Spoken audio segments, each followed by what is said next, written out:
Hello dear student, स्वागत करता हूं आप सबका एक बार फिर से बिहार बोर्ड के number 1 channel Bihar board study पे। डियर स्टूडेंट, जैसे कि आप लोग का अभी जो है मासिक यानी मंथली एग्जाम चल रहा है और प्यारे बच्चों, जैसे कि बहुत जगह जो है हिस्ट्री का पेपर हो गया है और बहुत जगह अभी तक नहीं हो पाया है। ठीक है, तो जिस भी बच्चे का अगर हो गया है तो वो अपना आंसर की चेकआउट कर सकते हैं। जिसका नहीं हुआ है बस इसका आंसर की को आप लोग नोट कर लीजिए। प्यारे बच्चों, यही आपका हूबहू आपको पेपर देखने को मिलेंगे।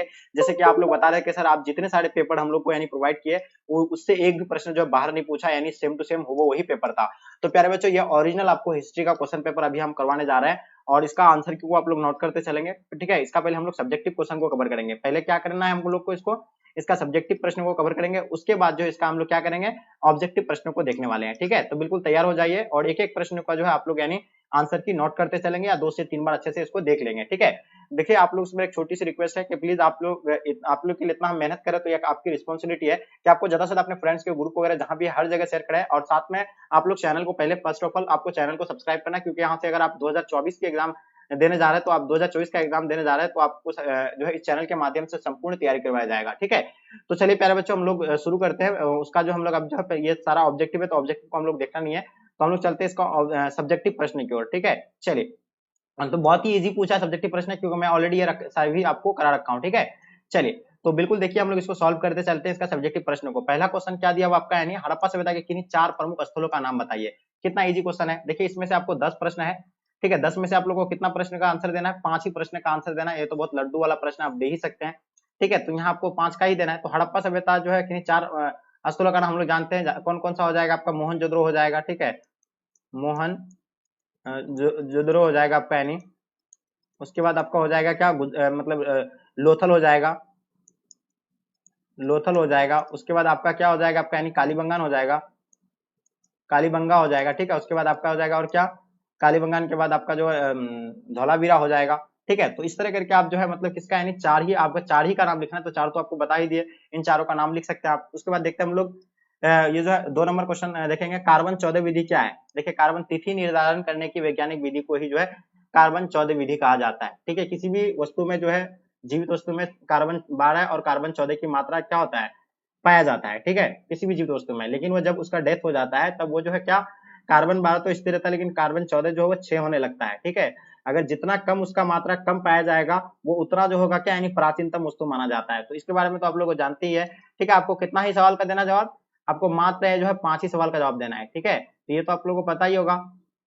आप बताइए उसके बाद क्या, हड़प्पा सभ्यता के लोग किसके पूजा करते थे, यानी हड़प्पा सभ्यता के लोग जो है किनके पूजा करते थे, ये भी हम आपको बताए थे। वो प्रकृति के करते थे या कुबर वाले बैल के, तो वहां से साक्ष्य मिला है, किसका मिला है, कुबर वाले बैल का या शान का। तो इस तरह का आप लोग जो है मतलब लिख सकते हैं। यहाँ आपको देखिए इसके बाद हड़प्पा सभ्यता की पूर्वी और पश्चिमी सीमा क्या थी, तो ये आप लोग को बिल्कुल बताना उसका पूर्वी और पश्चिमी सीमा के बारे में। ठीक है, हाँ उसके बाद आपका क्या दिया हुआ है, 5वां क्वेश्चन, क्या हड़प्पा नगर नियोजन प्रणाली पर सड़क की 2 विशेषताएं। देखिए एक देखिए हड़प्पा सभ्यता एक नियोजन मतलब सभ्यता है, ये आपको पता ही होगा। तो वहां जो है सड़कें, सड़क के किनारे नियोजन प्रणाली, एक सड़क दूसरे को यानी समकोण पर काटती थी। ये सारा तो आप लोग को पढ़े ही होंगे। ठीक है, देख लीजिएगा आप लोग, ये सारे कितने इजी क्वेश्चन है। 5 ही क्वेश्चन का आपको आंसर देना है। ये आपका 5 जो है आपका यानी क्लियर हो गया। जैन धर्म के 2 प्रमुख महत्वपूर्ण शिक्षाएं बताई, ये आपका हो गया 6 नंबर। ये तो ये भी आपका इजी है। स्तूप क्या है, ठीक है, स्तूप क्या है ये भी आप लोग जानते हैं। स्तूप जो है किस तरह का होता है, एक मतलब टीला की तरह होता है। ठीक है, उसके बाद लिंगिया संप्रदाय से आप क्या समझते हैं, जैन धर्म के 2 योगदान लिखिए, हिनयान और सम्मायन। इसमें से आपको कितना ही देना है, मात्र 5 का। तो ये तो आपका सब सवाल तो आपका यानी सॉल्व ही हो रहा है, इसमें क्या दिक्कत है आपका। ठीक है, आगे देखते हैं हम लोग इसका क्या, आप यहाँ चलते हैं इसका यानी 5 यानी लघु उत्तर दीर्घ उत्तर प्रश्न में चलते हैं। ठीक है, चलिए अब दीर्घ उत्तर प्रश्न आपके सामने आ गया है। इसमें क्या है कि 4 आपका यानी 5 15 सवाल रहेगा। ठीक है, और उसमें से किन्हीं 3 का ही आपको जो है आंसर देना होता है। ठीक है, तो हड़प्पा सभ्यता के धार्मिक जीवन कैसा था वहाँ के हड़प्पा सभ्यता के लोगों का। ठीक है, हड़प्पा सभ्यता के वाणिज्य व्यापार कैसा था। ठीक है, उसके बाद भगवान बुद्ध के उपदेशों का वर्णन करें। 6ठी शताब्दी ईस्वी में धर्म सुधार आंदोलन के कारणों का विवेचना करें। भारत में शैव धर्म के आरंभ एवं विकास की विवेचना करें। तो ये कितना इजी क्वेश्चन है, तो आप लोग ऑलरेडी कर रखे हैं सारा। ठीक है, तो इन चीजों को आप लोग देख लीजिएगा, क्वेश्चन आप लोग नोट कर लीजिए, यही आपका ओरिजिनल पेपर है। ठीक है, इसके बाद चलते हैं हम लोग इसका जो है ऑब्जेक्टिव प्रश्न को सॉल्व करेंगे। ठीक है, तो चलिए डियर हम लोग जो है इसका ऑब्जेक्टिव प्रश्न को कवर करते हैं। फर्स्ट क्वेश्चन आपके समक्ष आपके स्क्रीन पे आ गया, क्या कहलाता है बताइएगा। हाँ, मोहनजोदड़ो जो है, मोहनजोदड़ो किस नदी के किनारे स्थित है ये बताना आप लोगों को। ओके, तो देखिए अगर हम बात करते हैं मोहनजोदड़ो की, जो मोहनजोदड़ो किस नदी के किनारे स्थित है, तो सब जानते हैं हम लोग पढ़ रखे हैं कि मोहनजोदड़ो जो है ये कौन सा नदी के किनारे है, तो ये जो आपका हो जाएगा सिंधु नदी के किनारे, और इसका खोज जो किसने किया था, राखालदास बनर्जी ने 1922 में। ठीक है, तो ये तो बहुत इजी क्वेश्चन था, हम लोग ये तो ऑलरेडी पढ़ रखे हैं। क्वेश्चन नंबर दूसरा देखेंगे, कौन सा हड़प्पा स्थल राजस्थान से संबंधित है। देखिए हम लोग ये चीज क्लास में एनी टाइम हम लोग यही सब क्वेश्चन को सॉल्व करते हैं। तो कौन सा हड़प्पा स्थल पर जो है, स्थल जो है राजस्थान से संबंधित है, तो हम लोग जानते हैं कालीबंगान जो कहाँ पे स्थित है, वो राजस्थान में। ओके, तो 2 नंबर का क्वेश्चन का आंसर आपका क्या हो जाएगा, कालीबंगान बिल्कुल राइट आंसर हो जाएंगे। ठीक है, कालीबंगान का अर्थ होता है काली रंग की, काली सॉरी कालीबंगान इसका राइट आंसर हो जाएंगे। क्वेश्चन देखेंगे आपके स्क्रीन पे, 3 नंबर क्वेश्चन के 1922 में मोहनजोदड़ो की खोज जो है किसने किया था, बताइए। देखिए एक्सप्लेनेशन नहीं करेंगे क्योंकि सिर्फ आंसर की आप लोगों को नोट करना है। ओके, रघुनाथ राव, राखालदास बनर्जी, दयाराम साहनी, माधव से। तो आप भी कहेंगे कि सर एनी टाइम जो है एक्सप्लेनेशन कर रहा है, कोई दिक्कत नहीं, आप देखिए इसको नोट करते चलेंगे। 1922 में मोहनजोदड़ो की खोज जो है किसने किया था, हम लोग जानते हैं राखालदास बनर्जी ने किया था, और इसका आंसर आपका बी राइट आंसर हो जाएंगे। क्वेश्चन नंबर 4 देखेंगे, हड़प्पा सभ्यता में विशाल स्नानगर के अवशेष जो है कहां से प्राप्त हुआ था, तो हम लोग जानते हैं हड़प्पा सभ्यता में विशाल स्नानगर या अन्नागर के अवशेष जो मिले थे वो कहां पे मिले थे, मोहनजोदड़ो में मिले थे। ठीक है, तो इसका आंसर आप लोग ऑप्शन डी राइट आंसर हो जाएंगे। क्वेश्चन नंबर 5 देखेंगे, सिंधु घाटी की सभ्यता में निवासियों को किस धातु का ज्ञान नहीं था, यानी सिंधु घाटी सभ्यता के निवासियों को जो है किस धातु का ज्ञान नहीं था, तो हम लोग जानते हैं जो है लोहा का ज्ञान नहीं था। किसका ज्ञान नहीं था, लोहा का। तो इसका आंसर आपका क्या हो जाएगा जी, लोहा बिल्कुल राइट आंसर हो जाएंगे। ओके, चलिए आगे देखते हैं हम लोग। क्वेश्चन नंबर 6 आपके स्क्रीन पे क्या कहलाता है कि निम्नलिखित में प्राचीनतम वेद कौन सा है। देखिए 4 वेद है, ऋग्वेद, अर्थवेद, समवेद, यजुर्वेद। उसमें से सबसे प्राचीनतम वेद आपको पता है ऋग्वेद जो है सबसे पुराना वेद है, तो इसका आंसर आप लोग का क्या हो जाएगा, ऋग्वेद बिल्कुल परफेक्ट आंसर हो जाएंगे। ओके, चलिए क्वेश्चन देखेंगे, 7वां नंबर क्वेश्चन आपके स्क्रीन पे देख पा रहे हैं आप लोग। 7वां नंबर क्वेश्चन क्या कहलाता है कि उपनिषद, आपको बताना है कि उपनिषदों की रचना जो है कब हुई थी। क्वेश्चन नंबर 7 ऋग्वेदिक काल में हुआ था, उत्तर वैदिक काल में हुआ था, या मध्य काल में हुआ था, इनमें से कोई नहीं। तो हम लोग जानते हैं उपनिषद की रचना जो हुई थी यानी उत्तर वैदिक काल में हुआ था, और इसका आंसर आप लोग का बी बिल्कुल राइट आंसर हो जाएंगे। ओके, चलिए क्वेश्चन नंबर 8 देखेंगे, बोध गया का संबंध किस धर्म से है। तो हम लोग जानते हैं बोध गया में किसका जन्म हुआ था, बौद्ध धर्म में। बौद्ध धर्म है, जो बौद्ध धर्म है गौतम बुद्ध का जो है हम लोग जानते हैं, कहाँ पे स्तूप है उसका, बौद्ध धर्म का। ये जो होगा आपका नहीं बोध गया से। ठीक है, तो इसका आंसर आप लोग का डी जो है राइट आंसर हो जाएंगे। ज्ञान की प्राप्ति कहाँ पर किया था गौतम बुद्ध ने, ये आपको कमेंट करके बताना। क्वेश्चन नंबर 9 देखेंगे, संलेखन किस धर्म से संबंधित है। तो हम लोग जानते हैं संलेखन जो आपका यानी जैन धर्म से संबंधित है, इसका आंसर आप लोग का बी परफेक्ट आंसर हो जाएंगे। क्वेश्चन नंबर 10 देखेंगे, गौतम बुद्ध का जन्म कहाँ हुआ था। देखिए गौतम बुद्ध का जन्म की अगर बात किया जाए तो कब हुआ था, कहाँ पे हुआ था, सॉरी लुम्बनी में हुआ था। कब हुआ था, 563 ईस्वी पूर्व में हुआ था। ठीक है, तो सब जानते हैं। क्वेश्चन नंबर 11 देखेंगे आपके स्क्रीन पे, प्रथम बौद्ध संगीति कहाँ हुई थी, बताइए। प्रथम बौद्ध संगीति जो है कहाँ पे हुई थी, इसके बारे में बताना। तो सब जानते हैं कि प्रथम बौद्ध संगीति जो है कहाँ पे हुआ था, एकदम बिल्कुल पता होना चाहिए, पाटलिपुत्र में जो है प्रथम बौद्ध संगीति हुई थी। कहाँ पे हुआ था, 11 नंबर क्वेश्चन का आपका आंसर नहीं, सॉरी सॉरी, ये जो होगा राजगृह में हुआ था, सॉरी माफी चाहेंगे, हम यहाँ लुम्बनी ये बता रहे, सॉरी ये 11 नंबर क्वेश्चन का वो तो लुम्बनी, इसका आंसर ठीक है। लेकिन यहाँ जो आपको बता रहे प्रथम बौद्ध संगीति जो है ये आपका यानी राजगृह में हुआ था, ऑप्शन सी राइट आंसर हो जाएंगे। ओके, क्वेश्चन नंबर 12 देखेंगे, जैन धर्म के 24वें तीर्थकार जो थे यानी कौन थे। तो हम लोग जानते हैं जैन धर्म के 24वें तीर्थकार के जो थे यानी कौन थे, महावीर थे। ठीक है, तो इसका आंसर आप लोग का ए बिल्कुल राइट आंसर हो जाएंगे। क्वेश्चन नंबर 13 देखेंगे आपके स्क्रीन पे, प्रथम जैन संगीति कब हुई थी, बताइए। प्रथम जैन संगीति जो है ये कब हुई थी, ये आपको बताना है। तो हम लोग जानते हैं 3री शताब्दी में जो है प्रथम जैन संगीति हुई थी, ऑप्शन आप लोग का डी बिल्कुल राइट आंसर हो जाएंगे। क्वेश्चन नंबर 14 देखेंगे, महावीर के बचपन का नाम क्या था। तो हम लोग जानते हैं महावीर के बचपन का नाम जो वर्धमान था, और अगर वहीं अगर पूछता अगर गौतम बुद्ध के बारे में तो आप लोग जानते हैं सिद्धार्थ हैं। ठीक है, तो इसका आंसर आप लोग का जो डी राइट आंसर हो जाएंगे। 15 नंबर क्वेश्चन, श्वेतांबर एवं दिगंबर का संबंध जो है किस धर्म से है। तो आपको बताना श्वेतांबर एवं दिगंबर का संबंध की अगर बात अगर पूछा जाए तो आपको पता होना चाहिए जैन धर्म से हो जाएगा, और इसका आंसर आप लोग का जो है 15 का सी राइट आंसर हो जाएंगे। ओके, चलिए आगे देखिए क्वेश्चन नंबर 16 आपके स्क्रीन पे, सुत्त पिटक किस धर्म का ग्रंथ है।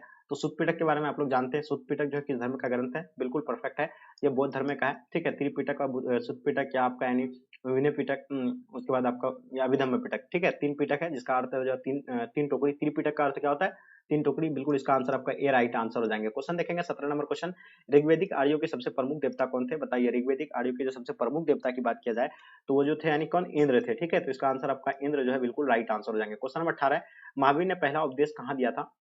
तो देखिए महावीर के द्वारा पहला जो उपदेश दिया गया था प्यारे बच्चों, तो ये बिल्कुल आप लोगों को पता है राजगृह में पहला उपदेश दिया गया था, और इसका आंसर आप लोग का बिल्कुल राइट आंसर हो जाएंगे। नहीं सॉरी, राजगृह हो गया सारनाथ, सॉरी हम क्या बता रहे हैं। 18 नंबर क्वेश्चन का आप बताइएगा, 18 का आप लोगों को पता होगा, ये सारनाथ में दिया था। ठीक है, सारनाथ में, बिल्कुल। चलिए हाँ आगे देखिएगा आपके स्क्रीन पे, नहीं इसका देखिए थोड़ा सा आप लोग ये बताइएगा, राजगृह या सारनाथ, जल्दी बताएंगे। चलिए क्वेश्चन नंबर 19 देखेंगे आपके स्क्रीन पे। किस शासक के समय जैन धर्म का प्रसार दक्षिण भारत में हुआ था? बताइए किस शासक के समय जैन धर्म के प्रसार जो दक्षिण भारत में हुआ था, इसके बारे में आपको बताना। 19 नंबर क्वेश्चन का तो हम लोग जानते हैं ये चंद्रगुप्त मौर्य के काल में हुआ था और इसका आंसर आप लोग का सी जो है प्यारे बच्चों राइट आंसर हो जाएंगे। क्वेश्चन नंबर 20 देखेंगे आपके स्क्रीन पे, जो देख पा रहे हैं, ठीक है। क्या कहलाता है 20 नंबर क्वेश्चन कि निम्नलिखित में से किसे विष्णु का अवतार माना जाता है? बताइए 20 नंबर क्वेश्चन, किसे जो है विष्णु का अवतार माना जाता है प्यारे बच्चों? तो बताएंगे इसका आंसर क्या हो जाएगा। ओके, तो 20 नंबर क्वेश्चन की अगर बात किया जाए तो इसका आंसर आप लोग का क्या हो जाएगा? विष्णु का अवतार जो है किसे माना जाए? बुद्ध को माना जाता है। ऑप्शन आप लोग का बी बिल्कुल राइट आंसर हो जाएंगे, ठीक है। हाँ, 20 नंबर क्वेश्चन का आपका आंसर क्या हो जाएगा? बिल्कुल बी राइट आंसर हो जाएंगे। ओके, चलिए हड़प्पा स्थल आलमगीरपुर का संबंध जो है किस राज्य से है? तो देखिए हड़प्पा स्थल जो है आलमगीरपुर, उसका संबंध जो है किससे है? ये जो आलमगीरपुर कहाँ पे है? उत्तर प्रदेश में है। बिल्कुल आप लोगों को पता है, ऑप्शन बी राइट आंसर हो जाएंगे। हड़प्पा सभ्यता किस स्थल को मृतकों का टीला कहा जाता है?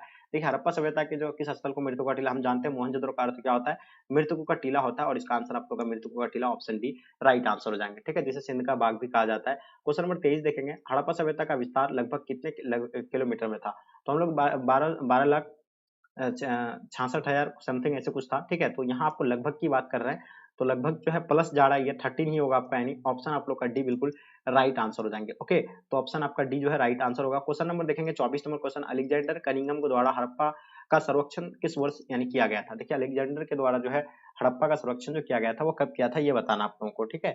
तो ये जो है 1875, बिल्कुल इसका आंसर आप लोग का राइट आंसर हो जाएंगे, ठीक है। तो इसका आंसर की एकदम बिल्कुल नोट कर लीजिए, यही आपका आंसर की रहेगा। मनके बनाने का मुख्य केंद्र जो है कहाँ था, ये बताना आप लोगों को। देखिए मनके बनाने का मुख्य केंद्र की अगर बात किया जाए तो चंद्रहोदड़ो जो था, यानी मनके बनाने का मुख्य केंद्र था। ओके, क्वेश्चन नंबर 26 देखेंगे, बौद्ध स्थल बोध गया जो है कहाँ पे अवस्थित है? तो बताइए बोध गया जो है कहाँ पे अवस्थित है? 26 नंबर क्वेश्चन। तो हम लोग जानते हैं ये बौद्ध स्थल जो बोध गया है, हम लोग जानते हैं बोध गया अपना बिहार में ही है, तो इसका क्या ही आप लोग का आंसर क्या हो जाएगा?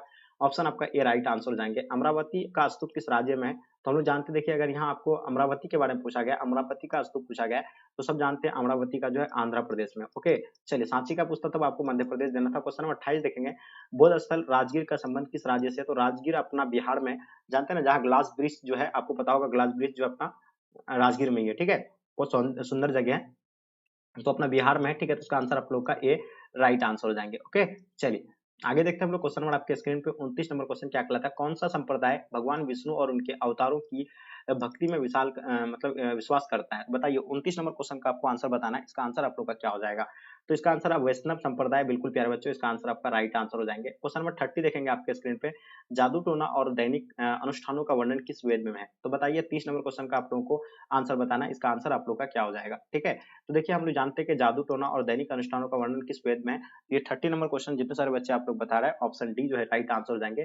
अर्थवेद में आप लोग का आंसर परफेक्ट होगा। देखिए ये जो था आप लोग का, ये जो है हिस्ट्री का पेपर था, जो बिल्कुल ओरिजिनल पेपर है, ठीक है। इसका आप लोग जो है आंसर की को अपने अच्छे से कॉपी में नोट कर लीजिए। यही पेपर आपका एग्जाम में जो आपको देखने को मिलेंगे, ठीक है, सेम टू सेम हूबहू, ठीक है। इसका भी आप लोग आंसर की नोट कर लीजिएगा। देखिए मैं जितने सारे पेपर आप लोग को प्रोवाइड किया, सेम टू सेम हूबहू आया। आप लोग खुद बोले आकर के सर सेम टू सेम ही आया था, तो ये भी पेपर प्यारे बच्चों, ये ओरिजिनल पेपर है, इसको भी अच्छे से आप लोग नोट कर लेंगे। प्लीज आपसे मेरी रिक्वेस्ट है, जो बच्चे चैनल को सब्सक्राइब नहीं किए कर लेंगे, और साथ में अपने दोस्तों को आप लोग जरूर शेयर करना, क्योंकि आपके लिए हम इतना मेहनत कर रहे हैं, तो ये आपकी रिस्पॉन्सिबिलिटी है। ओके, तो डियर चलिए हम लोग यहीं तक आज के क्लास को इन करते हैं।